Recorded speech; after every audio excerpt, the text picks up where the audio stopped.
അടിപൊളി ടേസ്റ്റിൽ ഒരു മുരിങ്ങക്ക മസാലയാണ് ഉണ്ടാക്കാൻ വേണ്ടി പോകുന്നത്. അപ്പോൾ അതിന് വേണ്ടിയിട്ട് പാൻ ചൂടാകുമ്പോഴത്തേനും 1 കപ്പ് തേങ്ങ, 3-4 ചെറിയുള്ളി, 1 കഷ്ണം പട്ട, 2 ഗ്രാമ്പു, 2 ഏലക്കയും കൂടെ ചേർത്ത് നല്ലതുപോലെ ഒന്ന് റോസ്റ്റ് ചെയ്തെടുക്കുക.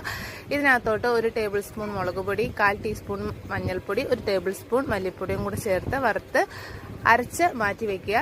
പിന്നീട് വേണ്ടത് ഒരു ചീൻചട്ടി ചൂടാകുമ്പോഴത്തേനും എണ്ണ ഒഴിച്ചു കൊടുക്കുക. ഇതിനകത്തോട്ട് കടുക് പൊട്ടിക്കുക, ചെറിയ ജീരകം പെരുംജീരകം കൂടി ഇട്ട് പൊട്ടിക്കുക. പിന്നീട് ഇതിനകത്തോട്ട് സവോള അരിഞ്ഞതും കൂടെ ചേർത്ത് ഒന്ന് വഴറ്റിയെടുക്കുക. ആവശ്യത്തിന് ഉപ്പും കൂടെ ചേർക്കുക. സവോള വഴണ്ട് വന്നതിന് ശേഷം ഇഞ്ചി വെളുത്തുള്ളി പേസ്റ്റും തക്കാളിയും കൂടെ ചേർത്ത് നല്ലതുപോലെ ഒന്ന് വഴറ്റിയെടുക്കുക. തക്കാളി വഴണ്ട് വന്നതിന് ശേഷം കുറച്ച് ഒരു 1/4 ഗ്ലാസോളം പുളിവെള്ളം ചേർത്ത് കൊടുക്കുക. പിന്നീട് നമ്മൾ അരച്ച് വെച്ചേക്കുന്ന പേസ്റ്റും കൂടി ചേർത്ത് ആവശ്യത്തിന് വെള്ളവും ആവശ്യത്തിന് ഉപ്പും കൂടി ചേർത്ത് നല്ലതുപോലെ തിളപ്പിച്ചെടുക്കുക.